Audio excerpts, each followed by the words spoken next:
ಮಾತರ್ಮೇ ಮಾತರಿಶ್ವನ್ನ ಪಿತರತುಲಗುರೋ ಭ್ರಾತರಿಷ್ಟಾಪ್ತಬಂಧೋ ಸ್ವಾಮಿನ್ನ ಸರ್ವಾಂತರಾತ್ಮನ್ನ ಜರ ಜರಯಿತರ್ಜನ್ಮ ಮೃತ್ಯಾಮಯಾನಾಂ ಗೋವಿಂದೇ ದೇಹಿ ಭಕ್ತಿಂ ಭವತಿ ಚ ಭಗವನ್ನೂರ್ಜಿತಾಂ ನಿರ್ನಿಮಿತ್ತಾಂ ನಿರ್ವ್ಯಾಜಾಂ ನಿಶ್ಚಲಾಂ ಸದ್ಗುಣಗಣ ಬೃಹತೀಂ ಶಾಶ್ವತೀಮಾಚುದೇವ ನಾರಾಯಣಂ ನಮಸ್ಕೃತ್ಯ ನರಂ ಚೈವ ನರೋತ್ತಮಂ ದೇವೀಂ ಸರಸ್ವತೀಂ ವ್ಯಾಸಂ ತತೋ ಜಯಮುದೀರಯೇ ವಿಜಾನತಾಂ ಅವಿತ್ತಸ್ಯ ಮಧ್ವಸ್ಯ ಜಗತಿ ಗುರೋಃ ಪೂರ್ವಾಚಾರ್ಯಮಹಿಷ್ಠಾನಾಂ ಇಯಂ ಪ್ರಣತಿಮಾಲಿಕಾ.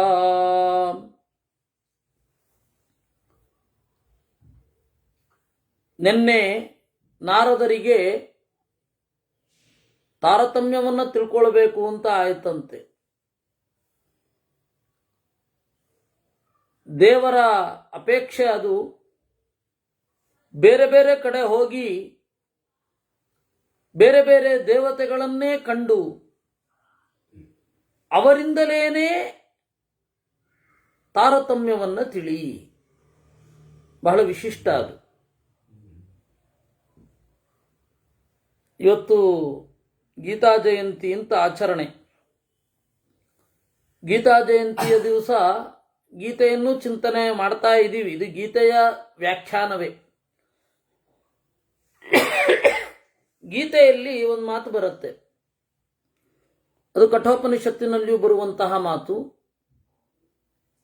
ಗೀತೆಯಲ್ಲಿ 3ನೇ ಅಧ್ಯಾಯದಲ್ಲಿ ಬರ್ತದೆ. ಇಂದ್ರಿಯೇಭ್ಯ ಪರಾಹ್ಯರ್ಥಾ ಅರ್ಥೇಭ್ಯಶ್ಚ ಪರಂ ಮನಃ ಮನಸಶ್ಚ ಪರಾ ಬುದ್ಧಿ ಬುದ್ಧೇರಾತ್ಮ ಮಹಾನ್ ಪರಃ ಮಹತಃ ಪರಮವ್ಯಕ್ತಂ ಅವ್ಯಕ್ತಾತ್ ಪುರುಷ ಪರಃ ಪುರುಷಾನ್ನ ಪರಂ ಕಿಂಚಿತ್ ಸಾಕಾಷ್ಠಾತ ಪರಾಗತಿ ಅಂತ ಉಪನಿಷತ್ತು. ಇದೇ ತರಹದ ಸ್ವಲ್ಪ ವ್ಯತ್ಯಾಸದೊಂದಿಗೆ ಗೀತೆ. ಅದರ ಅರ್ಥವನ್ನೇ ಇವತ್ತು ನಾವು ನೋಡುತ್ತಾ ಇದ್ದೇವೆ. ಮೊದಲು ಈ ಅರ್ಥವನ್ನು ನೋಡಿಬಿಡೋಣ. ಇಂದ್ರಿಯೇಭ್ಯ ಪರಾಹಿ ಅರ್ಥಾಹ. ಇಂದ್ರಿಯಾಭಿಮಾನಿ ದೇವತೆಗಳಿಗಿಂತ ಅರ್ಥಾಭಿಮಾನಿಗಳು ಶ್ರೇಷ್ಠರು. ಇಂದ್ರಿಯಾಭಿಮಾನಿ ದೇವತೆಗಳು ಇಂದ್ರಾದಿಗಳು. ಅವರಿಗಿಂತ ಅರ್ಥಾಭಿಮಾನಿಗಳಾದ ಸುಪರ್ಣಿ, ಪಾರ್ವತಿ ಮತ್ತೆ ವಾರುಣಿ ಅನ್ನುವವರು ಶ್ರೇಷ್ಠ. ಏಕೆಂದರೆ ಎಷ್ಟೋ ಈ ಎಲ್ಲ ಇನ್ವೆನ್ಷನ್ ಆಗಿರೋದೇ ಇಂದ್ರಿಯಕ್ಕಿಂತ ವಸ್ತು ಮಿಗಿಲು, ವಸ್ತುವನ್ನು ಗ್ರಹಿಸಬೇಕು ಅಂತ. ಶಬ್ದ ಸ್ಪರ್ಶ ರೂಪರಸ ಗಂಧಗಳನ್ನು ಇಂದ್ರಿಯಗಳ ಮೂಲಕ ಆಹ್ವಾನಿಸಬೇಕು, ಆಸ್ವಾದಿಸಬೇಕು ಅಂತಲೇ ನಾವಿಷ್ಟೆಲ್ಲ ಕಷ್ಟಪಟ್ಟಿರೋದು. ಫೋನ್ ಕಂಡುಹಿಡಿದ್ವಿ, ಕಂಪ್ಯೂಟರ್ ಕಂಡುಹಿಡಿದ್ವಿ, ವಿಡಿಯೋ ಕಂಡುಹಿಡಿದ್ವಿ, ಕ್ಯಾಮ್ರಾ ಕಂಡುಹಿಡಿದ್ವಿ. ಯಾಕೆ? ಕಣ್ಣು ಎಲ್ಲೆಲ್ಲಿಯೋ ಇರುವಂತಹ ಶಬ್ದ ಸ್ಪರ್ಶ ರೂಪರಸ ಗಂಧಗಳನ್ನು ಬೇರೆ ಬೇರೆ ರೀತಿಯಿಂದ ಆಸ್ವಾದಿಸಬೇಕು ಅಂತಲ್ವ. ಹೀಗಾಗಿ ಇಂದ್ರಿಯಕ್ಕಿಂತ ಅರ್ಥ ಮಿಗಿಲು. ಸರಿ, ಆ ಅರ್ಥಕ್ಕಿಂತ ಅರ್ಥೇಭ್ಯಶ್ಚ ಪರಂ ಮನಃ. ಅದನ್ನ ತಗೊಳ್ಬೇಡ ಅಂತ ಹೇಳಿ ಮನಸ್ಸು ಹೇಳಿದರೆ ಇವನು ಅದನ್ನು ತಗೊಳ್ಳೋಲ್ಲ. ಇವತ್ತು ಉಪವಾಸ ಇರಬೇಕು, ನೀನು ಎದುರುಗಡೆ ಇರುವಂತಹ ಭೋಜ್ಯ ಪದಾರ್ಥವನ್ನು ಮುಟ್ಟಬೇಡ, ಅವರನ್ನು ನೋಡಬೇಡ, ಯಾಕೋ ಸಿಟ್ಟು ಬಂದಿದೆ, ಅವರು ಸರಿ ಇಲ್ಲ, ನೋಡಬೇಡ, ಅವರ ಮಾತನ್ನು ಕೇಳಬೇಡ ಅಂತಂದ್ರೆ ಮನಸ್ಸಿನಿಂದ ಇಂದ್ರಿಯ ಪರಿಣಾಮ ಆಗತ್ತೆ. ಹೀಗಾಗಿ ವಸ್ತುಗಳಿಗಿಂತಲೂ ಮನಸ್ಸು ಮಿಗಿಲು. ಆ ಮನಸ್ಸು ಯಾರಿಂದ ಅಭಿಮನ್ಯಮಾನವಾಗಿದೆ, ಅಥವಾ ಇನ್ನೊಂದು ರೀತಿಯಿಂದ ಹೇಳೋದಾದ್ರೆ ಮನಸ್ಸಿಗೆ ಯಾರು ಅಭಿಮಾನಿಗಳು? ಗರುಡ, ಶೇಷ, ರುದ್ರ. ಈ ಗರುಡ, ಚೇತ, ರುದ್ರರು ಮನೋಭಿಮಾನಿಗಳು. ಆದರೆ ನಮ್ಮ ಮನಸ್ಸು ಕೆಲವೊಮ್ಮೆ ನಾನು ತಪ್ಪಾಗಿ ತಿಳ್ಕೊಂಡಿದ್ದೆ ಅಂತ ಹೇಳಿ ಅಂದುಕೊಳ್ಳೋದಿದೆ.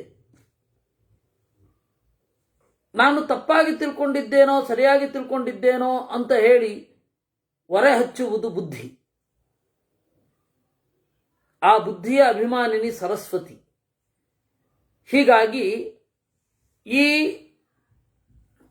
ವಸ್ತು ಜಾತಕ್ಕಿಂತ ಮನಸ್ಸಿಗಿಂತ ಬುದ್ಧಿ ದೊಡ್ಡದು. ಅಂದರೆ ಮನೋಭಿಮಾನಿಯಾದ ಗರುಡಚೇತ ರುದ್ರರಿಗಿಂತ ಬುದ್ಧಿಭಿಮಾನಿನಿಯರಾದ ಭಾರತೀ ಸರಸ್ವತಿಯರು ದೊಡ್ಡವರು. ಬುದ್ಧಿ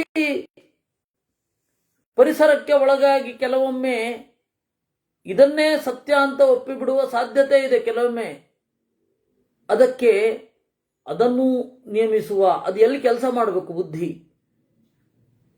ನಾನು ಅನ್ನುವ ಪ್ರಜ್ಞೆ ಇರುವ ಕಡೆ ಕೆಲಸ ಮಾಡಬೇಕು. ನಾನು ಅನ್ನುವ ಪ್ರಜ್ಞೆಯನ್ನ ಈ ದೇಹದಲ್ಲಿ ಕೊಡುವವರು ಯಾರು? ಜೀವನಿಗೆ ಬ್ರಹ್ಮ ಹಾಗೂ ಶಿವ, ಇದು ವಾಯು, ಅವರಿಬ್ಬರು ಶ್ರೇಷ್ಠರು. ಅವರು ಯಾವ ನೆಲೆಯಲ್ಲಿ ನಿಂತು ಕೆಲಸ ಮಾಡಬೇಕು? ಚಿತ್ ಪ್ರಕೃತಿಯ ಹಾಗೂ ಜಡ ಪ್ರಕೃತಿಯ ನೆಲೆಯಲ್ಲಿ ನಿಂತು ಅವರು ಕೆಲಸ ಮಾಡಬೇಕು. ಹೀಗಾಗಿ ಲಕ್ಷ್ಮೀದೇವಿ ಮಿಗಿಲು. ಲಕ್ಷ್ಮೀದೇವಿಗಿಂತಲೂ ಕೂಡ ಪುರುಷ ಶ್ರೇಷ್ಠ. ಪುರುಷಾನ್ನ ಪರಂ ಕಿಂಚಿತ್ ಸಾಕಾಷ್ಠ ತಾ ಪರಾಗತಿ. ಇದನ್ನು ಕೇವಲ ಇಂದ್ರಿಯದ ಮಟ್ಟದಲ್ಲಿ, ಜಡ ಹಾಗೂ ಜೀವರ ಮಟ್ಟದಲ್ಲಿ ಅರ್ಥೈಸ್ಲಿಕ್ಕಾಗಲ್ಲ. ಇದನ್ನ ಯಾಕೆ ನೋಡಿ, ಇಲ್ಲುಂಟಲ್ಲ, ದೇವತೆಗಳ ಮಟ್ಟದಲ್ಲೇ ಅರ್ಥೈಸಬೇಕು ಅಂತ ನಿನ್ನೆ ನಾವು ನೋಡಿದಲ್ಲಿ ಉಂಟು. ನಾರದರಿಗೆ ಅಶರೀರವಾಣಿ ಆಯಿತು, ನನ್ನನ್ನು ತಿಳಿ ಅಂತ. ಆಗ ನಾರದರು ದೇವರನ್ನ ಅನ್ವೇಷಿಸಲಿಕ್ಕಾಗಿ ಪಂಚಭೂತಗಳ ಅಭಿಮಾನಿಗಳು, ದೇವತೆಗಳು, ಗುಣಕ್ಕೆ ಕಾರಣರು, ಅವ್ರನ್ನೆಲ್ಲರನ್ನ ಹುಡ್ಕೊಂಡು ಹೋದ್ರು. ನೋಡಿ, ನೆನ್ನೆ ಅಗ್ನಿಯ ತನಕ ಬಂದು ನಿಂತಿತ್ತು. ಅಗ್ನಿ ಹೇಳ್ತಾನೆ, ನಾನು ವ್ಯಾಪ್ತನಲ್ಲ, ನಾನು ಅನಂತನಲ್ಲ, ನನಗೆ ರೂಪವನ್ನಿತ್ತವರು ಬೇರೆ. ನನ್ನ ಒಳಗಡೆ ಇರುವ ರೂಪ ಇದೆಯಲ್ಲ, ಆ ರೂಪ ಅಂತನ್ನೋದೇನಿದೆ ಅದನ್ನ ಕೇಳು ಅಂತ. ತಥೋ ಯೋಗ ಕ್ರಮೇಣೈವ ಪ್ರತೀತಂ ತಂ ಪ್ರವಿಶ್ಯ ಸಹ ರೂಪಾತ್ಮಾನಂ ಪ್ರಣಮ್ಯಾಹ ನಾರದೋ ವದತಾಂವರಃ. ರೂಪದ ಬೆನ್ನು ಹತ್ತಿ ಹೋದರಂತೆ. ರೂಪಾಭಿಮಾನಿಯನ್ನು ಕಂಡದ್ದು ಹೇಗೆ? ಯೋಗ ಕ್ರಮೇಣ ಇವ, ತಪಸ್ಸಿನ ಮೂಲಕ. ಅಲ್ಲಿಗೆ ಹೋಗಿ ನೀನು ಧನ್ಯ, ನೀನು ಆಶ್ಚರ್ಯ ಅಂದ್ರು ನಾರದರು. ಅದಕ್ಕೆ ಉತ್ಸ್ಮಯಿತ್ವಾತು ರೂಪಾತ್ಮ ತಮ್ಮುನಿಂ ಪ್ರತ್ಯುವಾಚ. ಮುಗುಳುನಕ್ಕು ರೂಪಾಭಿಮಾನಿ ಹೇಳಿದನಂತೆ, ವಾಯುರ್ಮೇ ಕಾರಣಂ ಬ್ರಹ್ಮನ್ ತಂ ಪೃಚ್ಛ ಮುನಿ ಸತ್ತಮ. ನನಗೂ ಕೂಡ ಕಾರಣ ವಾಯು. ಅವನು ಅನಂತ, ಅವನು ಮಹಾಬಲ. ಇವನು ಮಾರುತನನ್ನ ಹೋಗಿ ನಮಸ್ಕರಿಸಿ ನುಡಿದ, ಆಶ್ಚರ್ಯೋಸಿ ಚ ಧನ್ಯೋಸಿ ಅಂತ. ಆಗ ವಾಯುದೇವರು ಹೇಳಿದರಂತೆ, ಇಲ್ಲ ಇಲ್ಲ, ನನ್ನ ಒಳಗಡೆ ಸ್ಪರ್ಶವನ್ನ ಕೊಟ್ಟ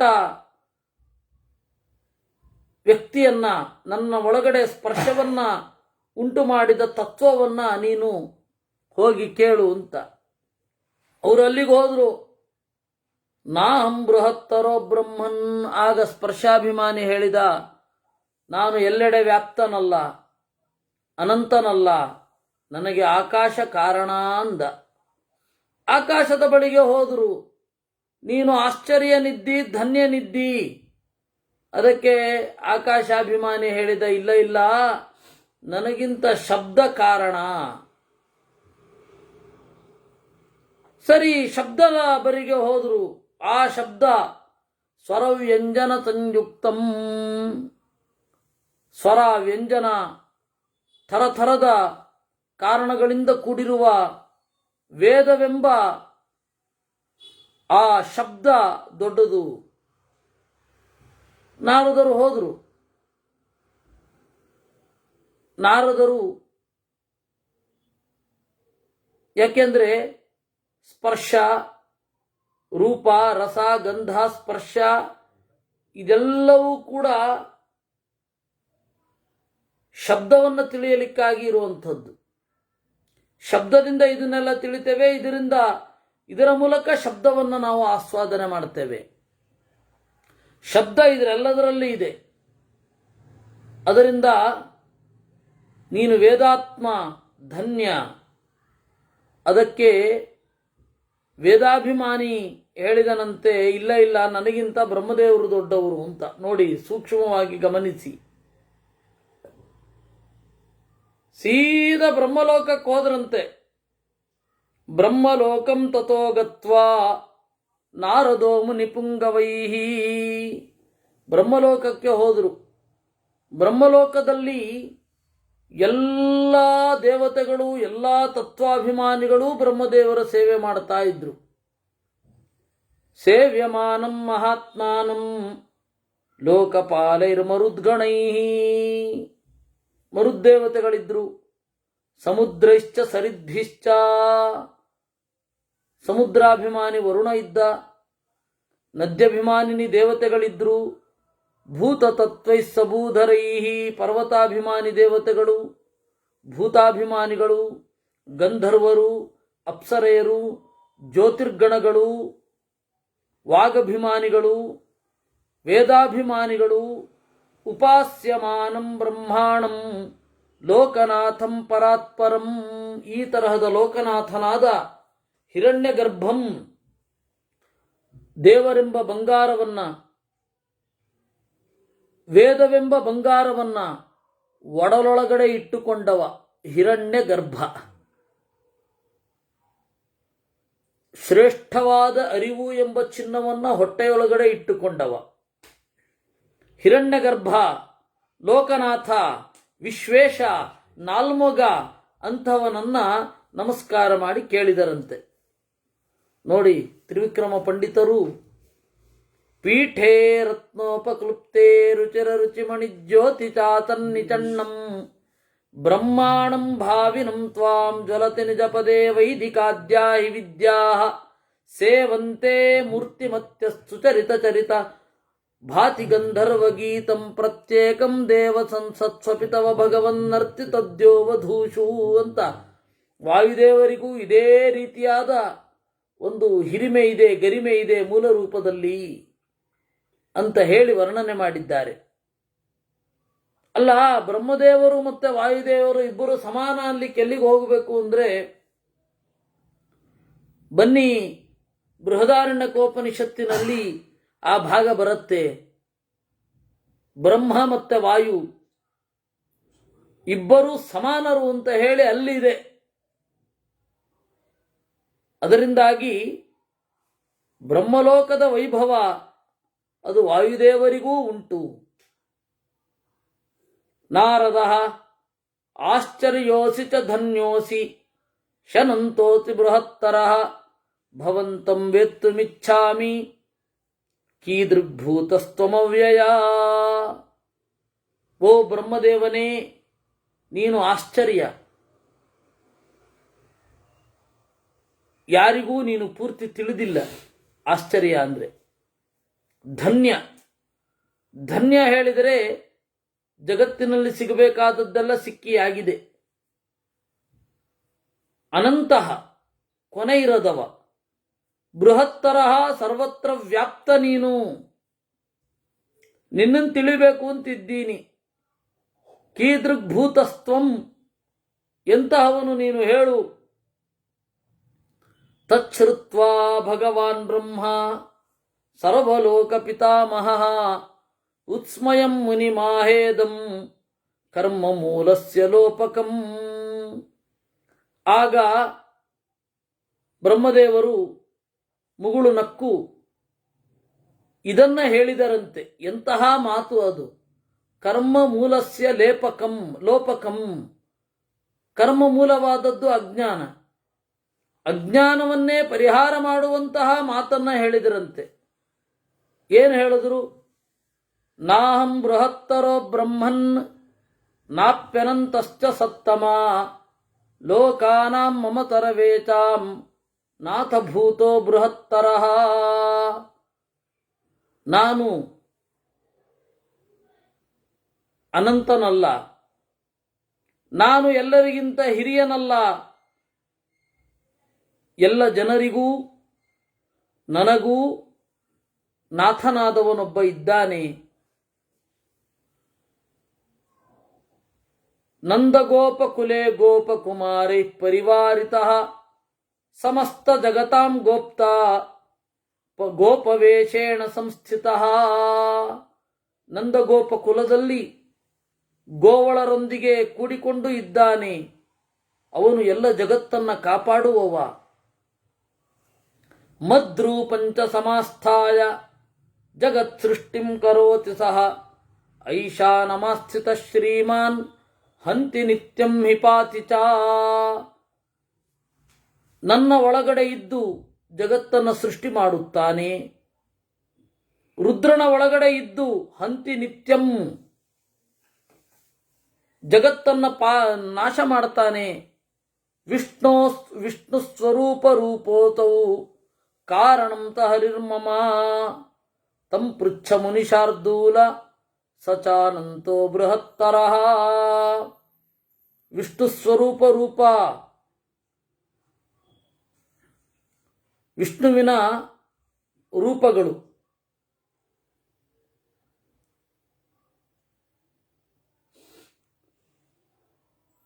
ವಿಷ್ಣುವಿನ ರೂಪ ಏನಿದೆ ಅದು ಸ್ವರೂಪ. ಅವನಿಗೆ ಆತ್ಮವೇ ಶರೀರ.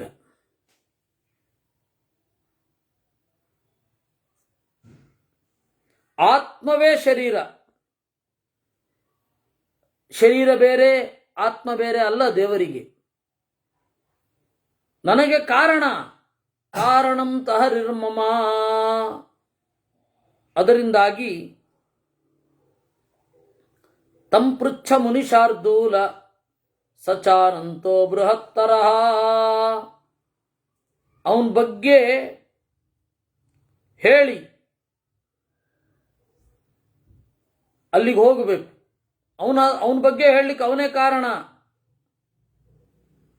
ಅವನನ್ನು ಹೋಗಿ ಕೇಳಿದ್ರೆ ಅವನು ಹೇಳ್ತಾನೆ ತನ್ನ ಬಗ್ಗೆ.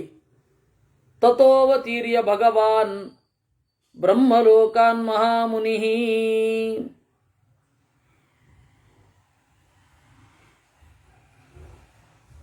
ನಂದಗೋಪಕುಲೆ ವಿಷ್ಣುಂ ಏನಂ ಕೃಷ್ಣಂ ಜಗತ್ಪತಿಂ. ನಾನೇನು ಮಾಡಿದೆ? ಅವಾಗ ನಾರದರೇನು ಮಾಡಿದ್ರು? ಬ್ರಹ್ಮಲೋಕದಿಂದ ಸೀದಾ ಕೆಳಗಡೆ ಇದ್ದು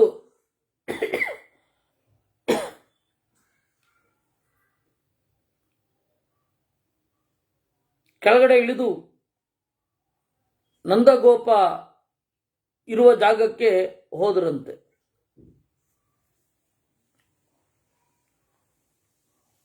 ಬಾಲಕ್ರೀಡನಕಾಸಕ್ತಂ ವತ್ಸಜಾಲ ವಿಭೂಷಿತಂ ಪಾಯಯಿತ್ವಾಥ ಬಧ್ನಂತಂ ಧೂಲಿ ಧೂಮ್ರಾನನಂ ಪರಂ.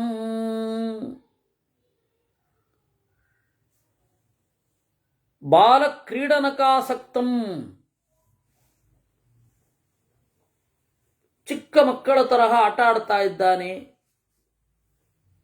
ಮಕ್ಕಳೊಂದಿಗನಾಗಿದ್ದಾನೆ.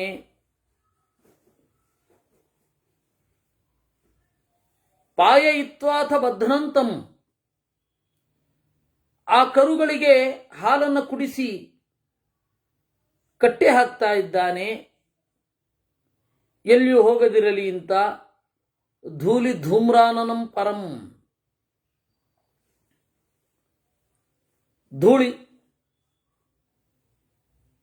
ಧೂಳು ಮುಸುಕಿದ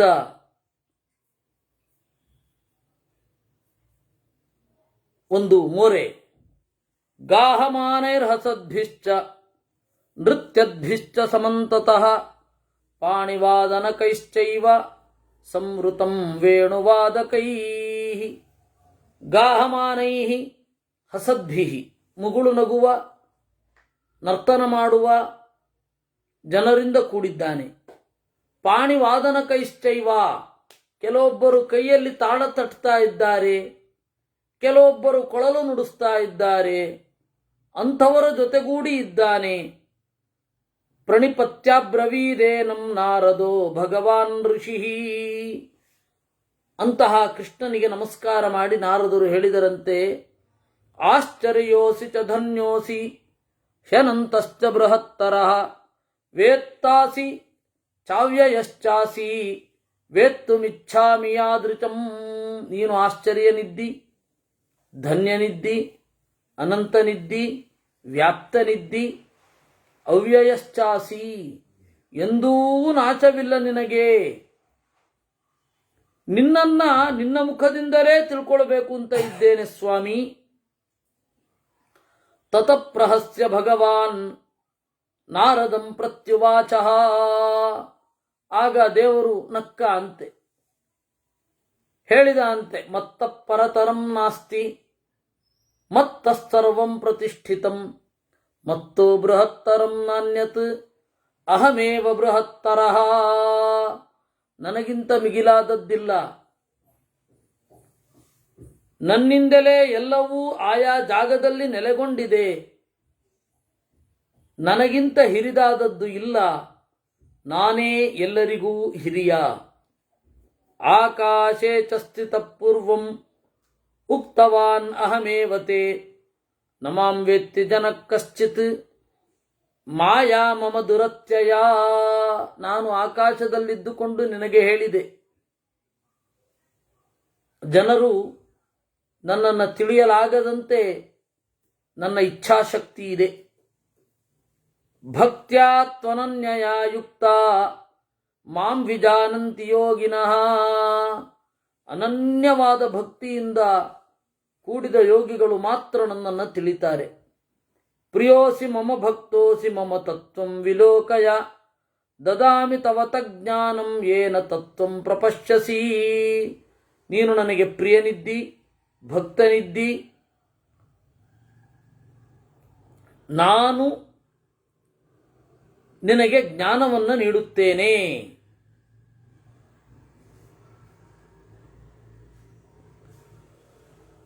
ಅನ್ಯೇಷಾಂ ಚೈವ ಭಕ್ತಾನಾಂ ಮಮ ಯೋಗರತಾತ್ಮನಾಂ ದದಾಮಿ ದಿವ್ಯಂ ಜ್ಞಾನಂಚ ತೇನ ತೇ ಯಾಂತಿ ಮತ್ಪದಂ. ಯಾರು ನಿನ್ನ ರೀತಿ ಅಂದರೆ ನಾರದರ ರೀತಿ, ನಿನ್ನ ರೀತಿ ಉತ್ಕಟವಾಗಿ ನನ್ನನ್ನು ತಿಳಿಯಲು ಬಯಸಿ ನನ್ನನ್ನು ಆರಾಧನೆ ಮಾಡ್ತಾರೆ, ಅವರಿಗೂ ನನ್ನ ಅರಿವನ್ನು ಕೊಡ್ತೇನೆ. ಕಡೆಗೆ ಅವರು ನನ್ನ ಜಾಗವನ್ನು ಸೇರುತ್ತಾರೆ. ಏವ ಮುಕ್ತ್ವಾ ಯಯೌ ಕೃಷ್ಣೋ ನಂದಗೋಪಗೃಹಂ ಹರಿಹಿ. ಹೀಗೆ ನುಡಿದು ಶ್ರೀಕೃಷ್ಣ ನಂದಗೋಪನ ಅರಮನೆಗೆ ತೆರಳಿದ. ನೋಡಿ, ಇಲ್ಲಿ ಕೃಷ್ಣ ಬಾಲರೂಪದಲ್ಲಿ ಇದ್ದಾಗ ನಡೆದ ಘಟನೆ ನಮಗೆ ಮಹಾಭಾರತ ಹೇಳ್ತಾ ಇದೆ. ಇನ್ನೊಂದು ನಡೆಯಿತು, ಧನ್ಯಾಶ್ಚರ್ಯೋಪಾಖ್ಯಾನ ಅಂತ. ಕೃಷ್ಣನಿಗೆ ಸುಮಾರು 40 ವಯಸ್ಸಾಗಿದ್ದಾಗ ನಡೆದ ಘಟನೆ, ನರಕಾಸುರನನ್ನು ಕೊಲ್ಲುವುದಕ್ಕೆ ಮೊದಲು. ಹೀಗಾಗಿ ಇಲ್ಲಿ ಏನ್ ನಡೀತು, ಆ ತತ್ವಾಭಿಮಾನಿ ದೇವತೆಗಳ ಬಳಿ ಹೋಗಿ ನೀವೇ ಸರ್ವೋತ್ತಮ ಅಂದಾಗ ಆ ತತ್ವಾಭಿಮಾನಿ ದೇವತೆಗಳೇ ಇಲ್ಲ ಇಲ್ಲ ನನಗಿಂತ ಉತ್ತಮನಾದವನಿದ್ದಾನೆ ಅಂತ ಹೇಳಿ ಕೃಷ್ಣನ ಬಳಿ ಕಳಿಸಿದ್ರು. ಏ ತತ್ತೇ ಕಥಿತಂ ರಾಜನ್ ವಿಷ್ಣು ತತ್ವಮನುತ್ತಮಂ ಭಜಸ್ವೈನಂ ವಿಶಾಲಾಕ್ಷಂ ಜಪನ್ ಕೃಷ್ಣೇತಿ ಸತ್ತಮ. ಏತತ್ತೇ ಕಥಿತಂ ರಾಜನ್, ಇದನ್ನ ನಿನಗೆ ಹೇಳಿದ್ದು ಅನುತ್ತಮವಾದ ವಿಷ್ಣು ತತ್ವವನ್ನ. ಭಜಸ್ವೈನಂ ವಿಶಾಲಾಕ್ಷಂ, ಅದರಿಂದ ಪುಂಡರೀಕಾಕ್ಷನಾದ ಕೃಷ್ಣನನ್ನ ಕೃಷ್ಣ ಇತಿ ಜಪನ್, ಕೃಷ್ಣ ಕೃಷ್ಣ ಅಂತ ಜಪ ಮಾಡ್ತಾ ಅವನನ್ನ ಮೊರೆ ಹೊಕ್ಕು. ಮೋಹಯನ್ಮಾಂ ತಥಾ ತ್ವಾಂಚ ಶೃಣೋತ್ಯೇಷ ಮಯೇರಿತಾನ್ ಧರ್ಮಾತ್ಮ ಚ ಮಹಾಭಾಹೋ ಭಕ್ತಾನ್ ರಕ್ಷತಿ ನಾನ್ಯಥಾ. ಈ ರೀತಿ ನನ್ನನ್ನು ನಿನ್ನನ್ನು ಮೋಹಗೊಳಿಸಿ ನಾವಿಬ್ಬರೂ ಹೇಳ್ತಾ ಇರೋದನ್ನು ಅವನು ಕೇಳ್ತಾ ಇದ್ದಾನೆ.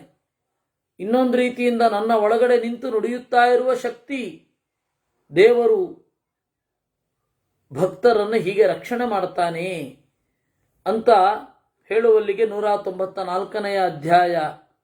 ಇನ್ನು 195ನೆಯ ಅಧ್ಯಾಯ ನಾವೀಗ ನೋಡಲಿದ್ದೇವೆ. ಪಿತಾಮಹ ಮಹಾಪ್ರಾಜ್ಞ ಸರ್ವಶಾಸ್ತ್ರ ವಿಚಾರದ ಪ್ರಯಾಣ ಕಾಲೇ ಕಿಂ ಜಪ್ಯಂ ಮೋಕ್ಷಿಭಿಸ್ತತ್ವಚಿಂತಕೈ. ಅಜ್ಜ, ಪ್ರಯಾಣ ಕಾಲದಲ್ಲಿ ಏನನ್ನ ಚಿಂತಿಸಬೇಕು? ಯಾಕೆಂದ್ರೆ ಗೀತೆಯಲ್ಲಿ ಎಲ್ಲ ಕಡೆ ಹೇಳಿದ್ದದೆ. ಪ್ರಯಾಣ ಕಾಲದಲ್ಲಿ ದೇವರಲ್ಲೇ ತೊಡಗಿದವ, ಮನಸ್ಸಿನಲ್ಲಿ ತೊಡಗಿದವ ಅಥವಾ ದೇವರಲ್ಲಿ ಮನಸ್ಸಿಟ್ಟವ ಮುಕ್ತಿಯನ್ನು ಹೊಂದುತ್ತಾನೆ ಅಂತ. ಏಷಾ ಬ್ರಾಹ್ಮಿ ಸ್ಥಿತಿ ಪಾರ್ಥ ನೈನಾಂ ಪ್ರಾಪ್ಯ ವಿಮುಹ್ಯತಿ. ದೇವರಲ್ಲಿ ಇರೋದು ಅಂದರೆ ದೇವರನ್ನ ನಿರಂತರವಾಗಿ ಚಿಂತನೆ ಮಾಡ್ತಾ ಇರೋದು ಅಂತ. ಪ್ರಯಾಣ ಕಾಲೇ ಕಿಂ ಜಪ್ಯಂ ಮೋಕ್ಷಭಿ ತತ್ವಚಿಂತಕೈ. ತತ್ವಚಿಂತಕರಾದ ಮುಕ್ತಿಯನ್ನು ಹೊಂದಲು ಬಯಸುವವರು ಪ್ರಯಾಣ ಕಾಲದಲ್ಲಿ ಏನು ಚಿಂತನೆ ಮಾಡಬೇಕು? ಕಿಮನುಸ್ಮರನ್ ಕುರು ಶ್ರೇಷ್ಠ ಮರಣೇ ಪರ್ಯುಪಸ್ಥಿತೆ ಪ್ರಾಪ್ನುಯಾತ್ ಪರಮಾಂ ಸಿದ್ಧಿಂ ಶ್ರೋತುಮಿಚ್ಛಾಮಿ ತತ್ವತಃ. ಮರಣಕಾಲ ಬಂದಾಗ ಏನನ್ನ ಸ್ಮರಣೆ ಮಾಡಿದರೆ ಪರಮಸಿದ್ಧಿಯನ್ನು ಹೊಂದಬಹುದು ಅದನ್ನು ಹೇಳು. ಭೀಷ್ಮ ಸದ್ಯುಕ್ತಿ ಸಹಿತ ಸೂಕ್ಷ್ಮ ಉಕ್ತ ಪ್ರಶ್ನಸ್ತ್ವಯಾ ನಘ ಶೃಣುಷ್ವಾವಹಿತೋ ರಾಜನ್ ನಾರದೇನ ಪುರಾಶ್ರುತಂ. ಈ ಪ್ರಶ್ನೆಯನ್ನು ನಾರದರು ಕೃಷ್ಣನನ್ನೇ ಕೇಳಿದರು, ನಾರಾಯಣನನ್ನ ಕೇಳಿದರು. ಸದ್ಯುಕ್ತಿ ಸಹಿತ ಸೂಕ್ಷ್ಮ, ನಿನ್ನ ಪ್ರಶ್ನೆ ಒಳ್ಳೆ ಯುಕ್ತಿಯಿಂದ ಕೂಡಿದೆ, ಸೂಕ್ಷ್ಮವಾದ ಪ್ರಶ್ನೆ, ಅದನ್ನು ಕೇಳಿದ್ದಿ. ಶ್ರೀವತ್ಸಾಂಕಂ ಜಗದ್ಬೀಜಂ ಅನಂತಂ ಲೋಕ ಸಾಕ್ಷಿಣಂ ಪುರಾನಾರಾಯಣಂ ದೇವಂ ನಾರದ ಪರಿಪೃಷ್ಟವಾನ್. ಶ್ರೀವತ್ಸ ಚಿಹ್ನೆಯನ್ನು ಹೊಂದಿರುವ ಜಗತ್ತಿಗೆ ಕಾರಣನಾದ ಗುಣದಿಂದ, ದೇಶದಿಂದ, ಕಾಲದಿಂದ ವ್ಯಾಪ್ತನಾದ, ಕೊನೆಯಿರದ ಎಲ್ಲ ಲೋಕದ ನಡೆಯನ್ನ ಕಣ್ಣಿನಲ್ಲಿ ನೋಡುವ ನಾರಾಯಣನನ್ನ ನಾರದರು ಇದನ್ನೇ ಪ್ರಶ್ನೆ ಕೇಳಿದ್ರು. ತ್ವಾಮಕ್ಷರಂ ಪರಂ ಬ್ರಹ್ಮ ನಿರ್ಗುಣಂ ತಮಸಃಪರಂ ಆಹುರ್ವೇದ್ಯಂ ಪರಂ ಧಾಮ ಬ್ರಹ್ಮಾದಿ ಕಮಲೋದ್ಭವಂ. ಸ್ವಾಮಿ, ನಿನ್ನನ್ನು ಅಕ್ಷರ ಅಂತಾರೆ, ಸತ್ವರಜಸ್ತಮೋ ಗುಣಗಳನ್ನು ಮೀರಿದವ ಅಂತಾರೆ, ಕತ್ತಲಿನ ಆಚೆಗಿರುವವ ಅಂತಾರೆ, ವೇದ್ಯ ಅಂತಾರೆ, ಬ್ರಹ್ಮ ಮೊದಲಾದ ಎಲ್ಲರಿಗೂ ಸೃಷ್ಟಿ ಜನಕ ಅಂತಾರೆ, ಭಗವನ್ ಭೂತ ಭವ್ಯೇಚ ಶ್ರದ್ಧದಾನೇರ್ಜಿತೇಂದ್ರಿಯೈ ಕಥಂ ಭಕ್ತೇರ್ವಿಚಿಂತ್ಯೋಸಿ ಯೋಗಿಭಿರ್ದೇಹ ಮೋಕ್ಷಿಭಿ. ಭೂತ ಭವ್ಯಗಳ ಒಡೆಯನೇ, ನೀನು ನಿನ್ನಲ್ಲಿ ಶ್ರದ್ಧೆ ಇಡುವ, ಇಂದ್ರಿಯ ನಿಗ್ರಹವನ್ನು ಹೊಂದಿರುವ ಭಕ್ತರು ನಿನ್ನನ್ನು ಹೇಗೆ ಚಿಂತಿಸಬೇಕು? ಕಿಂಚ ಜಪ್ಯಂ ಜಪೇನ್ ನಿತ್ಯಂ ಕಲ್ಯಮುತ್ಥಾಯ ಮಾನವಃ. ಪ್ರತಿದಿವಸ ಬೆಳಗ್ಗೆ ಎದ್ದು ಏನನ್ನು ಜಪಿಸಬೇಕು? ಕಥಂ ಯುಂಜನ್ ಸದಾಧ್ಯಾಯೇತ್ ಬ್ರೂಹಿ ತತ್ವಂ ಸನಾತನಂ. ಏನನ್ನ ಧ್ಯಾನಿಸಬೇಕು? ಶ್ರುತ್ವಾ ತಸ್ಯ ತು ದೇವರಚೇಃ ವಾಕ್ಯಂ ವಾಚಸ್ಪತಿ ಸ್ವಯಂ ಪ್ರೋವಾಚ ಭಗವಾನ್ ವಿಷ್ಣು ನಾರದಂ ವರದ ಪ್ರಭು. ಹೀಗೆ ನಾರದರ ಮಾತನ್ನ ಕೇಳಿ ವಿಷ್ಣು ಹೇಳಲಿಕ್ಕೆ ಶುರು ಮಾಡಿದ. ಹಂತತೆ ಕಥಯಿಷ್ಯಾಮಿ ಇಮಾಂ ದಿವ್ಯಾಮನುಸ್ಮೃತಿಂ ಯಾಮಧೀತ್ಯ ಪ್ರಯಾಣೇ ಚ ಮದ್ಭಾವಾಯೋಪಪದ್ಯತೆ. ದೇವರು ಹೇಳಿದ, ನನ್ನ ಸ್ಮರಣೆ ಮಾಡುವ ರೀತಿಯನ್ನು ಹೇಳುತ್ತೇನೆ, ಇದನ್ನು ಚಿಂತನೆ ಮಾಡಿದರೆ ಪ್ರಯಾಣೇ ಮದ್ಭಾವಾಯ ಉಪಪದ್ಯತೆ. ದೇಹವನ್ನು ಬಿಟ್ಟು ಹೊರಡುವಾಗ ನನ್ನ ನೆನಪು ಬರುವಂತಹ ಸ್ತೋತ್ರ ಇದು. ಓಂಕಾರಮಗ್ರತ ಕೃತ್ವಾ ಮಾಂ ನಮಸ್ಕೃತ್ಯ ನಾರದ ಏಕಾಗ್ರ ಪ್ರಯತೋ ಭೂತ್ವಾ ಇಮಂ ಮಂತ್ರ ಮುದೀರಯೇತ್. ಓಂಕಾರವನ್ನು ಮೊದಲು ಹೇಳಿ ನಾರಾಯಣ ರೂಪದ ಅಥವಾ ವಿಷ್ಣು ರೂಪದ ನನ್ನನ್ನು ನಮಸ್ಕರಿಸಿ ಏಕಾಗ್ರನಾಗಿ ಈ ಮಂತ್ರವನ್ನು ಹೇಳಬೇಕು. ಓಂ ನಮೋ ಭಗವತೆ ವಾಸುದೇವಾಯೇತಿ, ಓಂ ನಮೋ ಭಗವತೆ ವಾಸುದೇವಾಯ ಅನ್ನುವ ಮಂತ್ರವನ್ನು ಹೇಳಬೇಕು. ಇತ್ಯುಕ್ತೋ ನಾರದ ಪ್ರಾಹ ಪ್ರಾಂಜಲಿ ಪ್ರಣತಸ್ಥಿತಃ ಸರ್ವದೇವೇಶ್ವರಂ ವಿಷ್ಣುಂ ಸರ್ವಾತ್ಮಾನಂ ಹರಿಂ ಪ್ರಭಂ. ಮತ್ತೆ ನಾರದರು ಕೇಳಿದರು, ಅವ್ಯಕ್ತಂ ಶಾಶ್ವತಂ ದೇವಂ ಪ್ರಭವಂ ಪುರುಷೋತ್ತಮಂ ಪ್ರಪದ್ಯೆ ಪ್ರಾಂಜಲಿರ್ವಿಷ್ಣುಂ ಅಕ್ಷರಂ ಪರಮಂ ಪದಂ. ಅವ್ಯಕ್ತನೂ ನಿರ್ವಿಕಾರನೂ ಜಗದೊಡನೆ ಆಡುವವನೂ ಪುರುಷೋತ್ತಮನೂ ಆದ ನಾರಾಯಣನನ್ನ ಮೊರೆ ಹೋಗ್ತಾ ಇದ್ದೇನೆ. ಪುರಾಣಂ ಪ್ರಭವಂ ನಿತ್ಯಂ ಅಕ್ಷಯಂ ಲೋಕ ಸಾಕ್ಷಿಣಂ ಪ್ರಪದ್ಯೆ ಪುಂಡರೀಕಾಕ್ಷಂ ಈಶಂ ಭಕ್ತಾನುಕಂಪಿನಂ. ಅತ್ಯಂತ ಹಳಬ,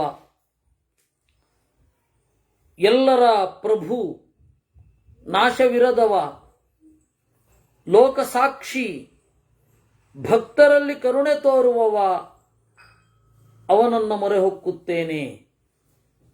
ಸ್ರಷ್ಟಾರಂ ಸರ್ವಲೋಕಾನಾಂ ಅನಂತಂ ವಿಶ್ವತೋ ಮುಖಂ ಪದ್ಮನಾಭಂ ಹೃಷಿಕೇತಂ ಪ್ರಪದ್ಯೆ ಸತ್ಯಮಚ್ಯುತಂ. ಎಲ್ಲ ಲೋಕಗಳನ್ನು ಸೃಷ್ಟಿಸುವ, ಕೊನೆಯಿರದ, ಎಲ್ಲ ಇಂದ್ರಿಯಗಳಲ್ಲಿ ಎಲ್ಲ ಇಂದ್ರಿಯಗಳ ಕೆಲಸವನ್ನೂ ಮಾಡಬಲ್ಲ ವಿಶ್ವತೋಮುಖ ಅಂದರೆ ಹಾಗೆ. ಬ್ರಹ್ಮಾಂಡವೆಂಬ ತಾವರೆಯನ್ನ ಹೊಕ್ಕಳಿಂದ ಅರಳಿಸಿದವ, ಇಂದ್ರಿಯಗಳ ಒಡೆಯ, ಸದ್ಗುಣಗಳ ನಿಧಿ, ಅವನನ್ನ ಮೊರೆ ಹೊಕ್ಕುತ್ತೇನೆ. ಹಿರಣ್ಯಗರ್ಭಮೃತಂ ಭೂಗರ್ಭಂ ಪರತಪ್ಪರಂ ಪ್ರಭೋ ಪ್ರಭು ಮನಾದ್ಯಂತಂ ಪ್ರಪದ್ಯೇತಂ ರವಿಪ್ರಭಂ. ಬ್ರಹ್ಮಾಂಡವನ್ನು ಒಡಲಲ್ಲಿ ಇಟ್ಟುಕೊಂಡವ, ಭೂಮಿಯನ್ನು ತನ್ನೊಳಗಡೆ ಇರಿಸಿಕೊಂಡವ, ಹಿರಿಯರಿಗಿಂತಲೂ ಹಿರಿಯ, ದೊರೆಗಳಿಗಿಂತಲೂ ದೊರೆ, ತುದಿಯಿಲ್ಲ ಮೊದಲಿಲ್ಲ, ಅನಾದ್ಯಂತಂ.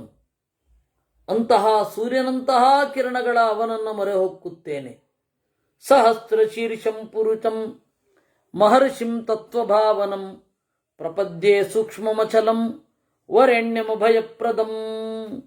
ಸಹಸ್ರ ಶೀರ್ಷಂ, ಅನಂತವಾದ ತಲೆಗಳಿರುವ, ಪುರುಷಂ ಅಂತರ್ಯಾಮಿಯಾದ, ಮಹರ್ಷಿಂ ಎಲ್ಲರಿಗಿಂತ ಹಿರಿಯನಾದ, ಅರಿವಿನ ಸೆಲೆಯಾದ, ತತ್ವಭಾವನಂ ಆಯಾ ತತ್ವಗಳನ್ನು ಅಂತಂತೆ ಇರಿಸಿದವ, ಸೂಕ್ಷ್ಮನೂ ಅಚಲನೂ ವರೇಣ್ಯ ಎಲ್ಲರಿಗಿಂತ ಮಿಗಿಲು, ಭಯವನ್ನು ನೀಗಿಸುವವನೂ ಆದ ಪರಮಾತ್ಮನನ್ನ ಮೊರೆ ಹೊಕ್ಕುತ್ತೇನೆ. ಯಪ್ರಭುತ್ತರ್ವಭೂತಾನಾಂ ಯೇನ ಸರ್ವಮಿದಂ ತತಂ ಚರಾಚರ ಗುರುರ್ವಿಷ್ಣು ಸಮೇ ದೇವ ಪ್ರಸೀದತು. ಎಲ್ಲ ಜೀವರ ಒಡೆಯ, ಎಲ್ಲೆಡೆ ವ್ಯಾಪಿಸಿದವ, ಚರಾಚರ ಪ್ರಪಂಚಗಳಿಗೆ ಅರಿವು ನೀಡುವವ, ಅಂತಹ ನಾರಾಯಣ ನನ್ನ ಬಗೆಗೆ ಪ್ರಸನ್ನನಾಗಲಿ. ಯಸ್ಮಾದುತ್ಪದ್ಯತೆ ಬ್ರಹ್ಮ ಪದ್ಮಯೋನಿ ಪಿತಾಮಹಃ ಬ್ರಹ್ಮಯೋನಿರ್ಹಿ ವಿಶ್ವಾತ್ಮ ಸಮೇ ವಿಷ್ಣು ಪ್ರಸೀದತು. ಯಾರಿಂದ ಜಗದ ಹಿರಿಯಜ್ಜನಾದ ಪದ್ಮಯೋನಿ ನಾಲ್ಮಗ ಹುಟ್ಟುತ್ತಾನೋ, ಯಾರು ಲಕ್ಷ್ಮೀದೇವಿಯ ನಲ್ಲನೋ ಬ್ರಹ್ಮಯೋನಿ, ವಿಶ್ವಾತ್ಮ ಎಲ್ಲರ ಅಂತರ್ಯಾಮಿಯೋ ಅಂತಹ ದೇವರು ಪ್ರಸನ್ನನಾಗಲಿ. ಯಪ್ಪುರ ಪ್ರಳಯೇ ಪ್ರಾಪ್ತೆ ನಷ್ಟೇ ಸ್ಥಾವರ ಜಂಗಮೇ ಬ್ರಹ್ಮಾದಿಷು ಪ್ರಲೀನೇಚು ನಷ್ಟೇ ಲೋಕೆ ಪರಾವರೇ ಆಭೂತ ಸಂಪ್ಲವೇ ಚೈವ ಪ್ರಲೀನೆ ಪ್ರಕೃತೌ ಮಹಾನ್ ಏಕಸ್ತಿಷ್ಠತಿ ವಿಶ್ವಾತ್ಮ ಸಮೇ ವಿಷ್ಣು ಪ್ರಸೀದತು.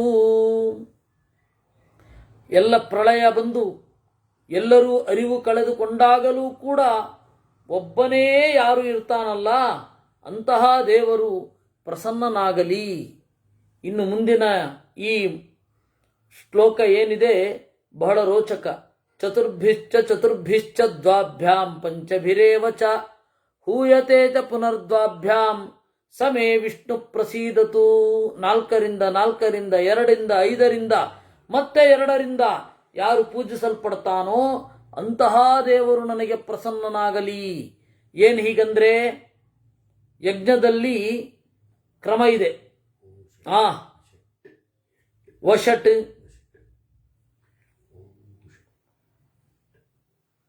ಆಮೇಲೆ ವಷಟ್ಕಾರ, ಹೂಯತಾಂ, ಅಸ್ತು ಶ್ರೌಷಟ್,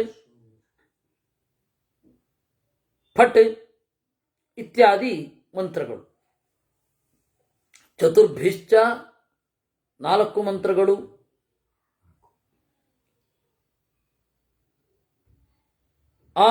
ಯಾಗ ಮಾಡ್ರಿ. ಆಮೇಲೆ ಚತುರ್ಭಿಶ್ಚ ಆಯ್ತು, ಯಾಗ ಮಾಡ್ತೇವೆ. ಯಜಾಮಹೆ, ಯಜ ದ್ವಾಭ್ಯಾಂ ಯೇ ಯಜಾಮಹೆ ಪಂಚಭಿ. ಈ ತರಹದ ಇದು ವಸ್ತುತಃ ಯಾಜ್ಞಿಕರು ಬಳಸುವಂತಹ ಮಾತು. ಇದೇನಿದೆ ವಸ್ತುತಃ ಮಾತು ಇದು. ಆದರೆ ಆ ಮಾತು ಕೂಡ ದೇವರ ಹೆಸರು. ಯಜ್ಞದಲ್ಲಿ ನೀವು ಮೇಲ್ನೋಟಕ್ಕೆ ಕೇಳಿದ್ರೆ ಕೇಳಿಸಿಕೋ, ಓ ಶ್ರಾವಯ, 4 ಅಕ್ಷರ. ಓ ಶ್ರಾವಯ ಅಂದ್ರೆ ಓ ಕೇಳು, ಓ ಶ್ರಾವಯ. ಆಮೇಲೆ ಕೇಳಿದ್ದೇವೆ, ಅಸ್ತು,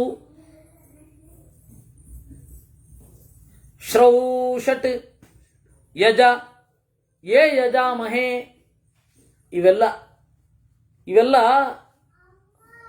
ಪುರೋಹಿತರ ಮಾತುಗಳು, ಯಜ್ಞವನ್ನ ಮಾಡುವವರ ಮಾತು. ಆ ಮಾತುಗಳು ಕೂಡ ದೇವರ ಹೆಸರು. ಪರ್ಜನ್ಯ ಪೃಥಿವೀ ಸಸ್ಯಂ ಕಾಲೋ ಧರ್ಮ ಕ್ರಿಯಾಕ್ರಿಯೆ ಗುಣಾಕರ ಸಮೇ ಬಭ್ರುಹು ವಾಸುದೇವ ಪ್ರಸೀದತು. ಪರ್ಜನ್ಯ, ಪೃಥಿವಿ, ಸಸ್ಯ, ಕಾಲ, ಧರ್ಮ, ಕ್ರಿಯೆ ಎಲ್ಲವೂ ಕೂಡ ಇವನ ಒಳಗಡೆ ಇದೆ. ಗುಣಾಕರ ಅಂತಹ ವಾಸುದೇವ ಪ್ರಸನ್ನನಾಗಲಿ. ಅಗ್ನಿ ಸೋಮಾರ್ಕತಾರಾಣಾಂ, ಇದನ್ನ ಮಧ್ವಾಚಾರ್ಯರು ಈ ಚತುರ್ಭಿಶ್ಚ ದ್ವಾಭ್ಯಾಂ ಪಂಚಭಿರೇವಚ ಇದನ್ನು ಭಾಗವತ ತಾತ್ಪರ್ಯದಲ್ಲಿ ಬಹಳ ಚೆನ್ನಾಗಿ ವ್ಯಾಖ್ಯಾನ ಮಾಡಿದ್ದಾರೆ. ಮತ್ತು ಇದು ಅತ್ಯಂತ ಪ್ರಾಚೀನವಾದದ್ದು. ಈ ಅನುಸಂಧಾನ ಎಲ್ಲರೂ ಕಡೆಗೆ ಶಂಕರರದ್ದು ಅಂತ ಖ್ಯಾತವಿರುವ ವಿಷ್ಣು ಸಹಸ್ರನಾಮ ವ್ಯಾಖ್ಯಾನದಲ್ಲಿಯೂ ಇದೆಲ್ಲ ಇದೆ. ಪರ್ಜನ್ಯ ಪೃಥಿವೀ ಸಸ್ಯಂ ಅಗ್ನಿ ಸೋಮಾರ್ಕತಾರಾಣಾಂ ಬ್ರಹ್ಮ ರುದ್ರೇಂದ್ರ ಯೋಗಿನಾಂ ಯಸ್ತೆ ಜಯಸಿ ತೇಜಾಂಸಿ ಸಮೇ ವಿಷ್ಣು ಪ್ರಸೀದತು. ಈ ಅಗ್ನಿ, ಚಂದ್ರ, ಅರ್ಕ ಅಂದರೆ ಸೂರ್ಯ, ತಾರ ಅಂದರೆ ನಕ್ಷತ್ರ, ಬ್ರಹ್ಮ, ರುದ್ರ ಎಲ್ಲರ ತೇಜಸ್ಸುಗಳನ್ನು ಬೆಳಕುಗಳನ್ನು ಮೂಡಿಸುವವ ನಾರಾಯಣ ಅವನು ನನಗೆ ಪ್ರಸನ್ನನಾಗಲಿ ಅಂತ. ವಸ್ತುತಃ ಇದನ್ನ ತಲವಕಾರೋಪನಿಷತ್ತಿನಲ್ಲಿ ವಿದ್ಯುತೋ ವ್ಯದ್ಯುತತ್ ನ್ಯಮೀಮಿಷದಾ ಇತ್ಯಧಿದೈವತಂ ಅಂತ ಹೇಳ್ತಾರೆ. ಆಮೇಲೆ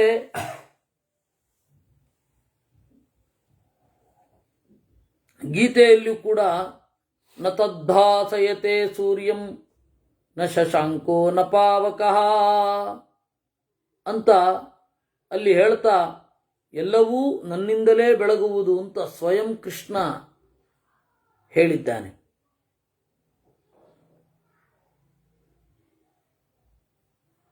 ಬ್ರಹ್ಮಸೂತ್ರ ಭಾಷ್ಯದಲ್ಲಿ ಬ್ರಹ್ಮಸೂತ್ರ ಒಂದು ಹಾಗೆ ಇದೆ. ಅದರಿಂದಾಗಿ ಎಲ್ಲ ಬೆಳಕುಗಳನ್ನು ಬೆಳಗಿಸುವವ. ಯೋಗಾವಾತ ನಮಸ್ತುಭ್ಯಂ ಸರ್ವಾವಾತ ವರಪ್ರದ ಯಜ್ಞಗರ್ಭ ಹಿರಣ್ಯಾಂಗ ಪಂಚಯಜ್ಞ ನಮೋಸ್ತುತೇ. ಎಲ್ಲ ಜ್ಞಾನಗಳ ನೆಲೆ. ಯೋಗ ಅಂದರೆ ಜ್ಞಾನ, ಉಪಾಯ, ದಾರಿ ಎಲ್ಲ. ಯೋಗಾವಾಸ ಎಲ್ಲ ಅರಿವಿನ ಸೆಲೆಯೇ. ಸರ್ವಾವಾಸ ಎಲ್ಲರ ನೆಲೆಯೇ. ವರವನ್ನು ನೀಡುವವನೇ ನಿನಗೆ ನಮಸ್ಕಾರ. ಯಜ್ಞವನ್ನ ನಿನ್ನ ಹೊಟ್ಟೆಯೊಳಗಿಟ್ಟುಕೊಂಡವ ನೀನು. ಹಿರಣ್ಯಾಂಗ ಹಿತಂಚ ರಮಣೀಯಂಚ ಹಿರಣ್ಯಮಿತಿ ಕೀರ್ತಿತಂ ಅಂತ. ಹಿತವೂ ಸುಖಪ್ರದವೂ ಆದದ್ದನ್ನ ಹಿರಣ್ಯ ಅಂತ ಕರೀತಾರೆ. ನಿನ್ನ ಎಲ್ಲ ಅಂಗಾಂಗಗಳು ಜ್ಞಾನಾನಂದ ಪರಿಪೂರ್ಣ. ಅದರಿಂದಾಗಿ ಯಜ್ಞಗರ್ಭ ಹಿರಣ್ಯಾಂಗ ಪಂಚಯಜ್ಞ ನಮೋಸ್ತುತೇ. ದೇವಯಜ್ಞ, ಪಿತೃಯಜ್ಞ, ಅತಿಥಿಯಜ್ಞ, ಭೂತಯಜ್ಞ, ನೃಯಜ್ಞ ಅಂತ 4. ಈ 5 ಯಜ್ಞಗಳಿಂದ ಆರಾಧ್ಯನಾದವ. ಇನ್ನೊಂದರ್ಥ 5 ಅಗ್ನಿಗಳಲ್ಲಿ ವಿಷಯವನ್ನು ಹೋಮಿಸುವವ. 5 ಇಂದ್ರಿಯಗಳು ಅಂತನ್ನುವ ಅಗ್ನಿಯಲ್ಲಿ ಶಬ್ದಸ್ಪರ್ಶ ರೂಪರಸ ಗಂಧಗಳೆಂಬ ವಿಷಯವನ್ನು ಹೋಮಿಸುವವ. ಚತುರ್ಮೂರ್ತೆ ಪರಂ ಧಾಮ ಲಕ್ಷ್ಮ್ಯಾವಾಸ ಪರಾರ್ಚಿತ ಸರ್ವಾವಾಸ ನಮಸ್ತೆಸ್ತು ವಾಸುದೇವ ಪ್ರಧಾನ ಕೃತ್. ವಾಸುದೇವ, ಸಂಕರ್ಷಣ, ಪ್ರದ್ಯುಮ್ನ, ಅನಿರುದ್ಧರೆಂಬ 4 ರೂಪವನ್ನು ತಳೆದವ. ಲಕ್ಷ್ಮಿಯ ಆವಾಸ ನಿನಗೆ ನಮಸ್ಕಾರ. ಅಜಸ್ತ್ವಮಗಮಸ್ಪಂಥಾ ಶಮೂರ್ತಿರ್ವಿಶ್ವಮೂರ್ತಿಧೃಕ್ ತ್ರಿಕರ್ತ ಪಂಚಕಾಲಜ್ಞ ನಮಸ್ತೆ ಜ್ಞಾನಸಾಗರ. ನೀನು ಎಂದೂ ಹುಟ್ಟದವ. ಅಗಮ ಪಂಥಾ, ನಿನ್ನ ಅನುಗ್ರಹವಿರದೆ ನಿನ್ನನ್ನು ತಿಳಿಯಲಾಗುವುದಿಲ್ಲ. ನಿನಗೆ ದಾರಿಯೇ ಇಲ್ಲ. ಅಗಮ ಪಂಥಾ. ಅಮೂರ್ತಿ, ಭೌತಿಕವಾದ ಶರೀರವಿಲ್ಲ, ಆದರೆ ಎಲ್ಲರ ಶರೀರವನ್ನು ಹೊತ್ತಿದ್ದಿ. ತ್ರಿಕರ್ತಃ, ಸೃಷ್ಟಿಸ್ಥಿತಿ ಲಯಗಳನ್ನು ಮಾಡುವವ. ಪಂಚಕಾಲಜ್ಞ, 5 ಕಾಲರನ್ನು ತಿಳಿದವ. ಕಾಲರು 5 ಜನ. ಒಂದು ಯಮ, ಇನ್ನೊಬ್ಬ ಸದಾಶಿವ, ಆಮೇಲೆ ಮುಖ್ಯಪ್ರಾಣ, ಅವನು ಕಾಲನೇ. ಆಮೇಲೆ ಕಾಲ ಅಂತ ಹೇಳಿದ್ರೆ ಲಕ್ಷ್ಮೀದೇವಿ, ಚಕ್ರಂಕಾಲ ಪರಸ್ಸಹಿ ಕರಾಳೋಳಂ ಯಸ್ಯ ಕರಾಳೋಳಂ ಅಂತನ್ನುವಲ್ಲಿ ನರಹರಿತೀರ್ಥರು ದುರ್ಗಾಭಿಮಾನಿ, ದುರ್ಗೆ ಕಾಲಾಭಿಮಾನಿ, ಅವಳು ಸರ್ವಸಂಹಾರಕಳು, ಚಕ್ರದ ಅಭಿಮಾನಿನಿ ಅಂತ ಹೇಳಿದ್ದಾರೆ. ಅಂತಹ ದುರ್ಗೆ, ಆಮೇಲೆ ಸ್ವಯಂ ತಾನು, ಇಷ್ಟನ್ನೂ ಬಲ್ಲವ, 5 ಜನರನ್ನೂ ಬಲ್ಲವ. ಹೀಗಾಗಿ ಪಂಚಕಾಲಜ್ಞ. ಆಮೇಲೆ ಅವ್ಯಕ್ತಾದ್ವ್ಯಕ್ತಮುತ್ಪನ್ನಂ ವ್ಯಕ್ತಾದ್ಯಸ್ತು ಪರೋಕ್ಷರಃ ಯಸ್ಮಾತ್ ಪರತರಂ ನಾಸ್ತಿ ತಮಸ್ಮಿ ಶರಣಂ ಗತಃ. ಅವ್ಯಕ್ತದಿಂದ ವ್ಯಕ್ತ ಹುಟ್ಟಿತು. ಕಾಣಿಸದ ವಸ್ತುವಿನಿಂದ ಕಾಣುವ ವಸ್ತು ಹುಟ್ಟಿತು. ಅವ್ಯಕ್ತಾತ್ ವ್ಯಕ್ತಮುತ್ಪನ್ನಂ ವ್ಯಕ್ತಾದ್ಯಸ್ತು ಪರೋಕ್ಷರಃ. ಆದರೆ ವ್ಯಕ್ತದಿಂದ ಆಚೆಗೇ ಇದ್ದಾನೆ ಅವನು. ಯಸ್ಮಾತ್ ಪರತರಂ ನಾಸ್ತಿ, ಇವನನ್ನ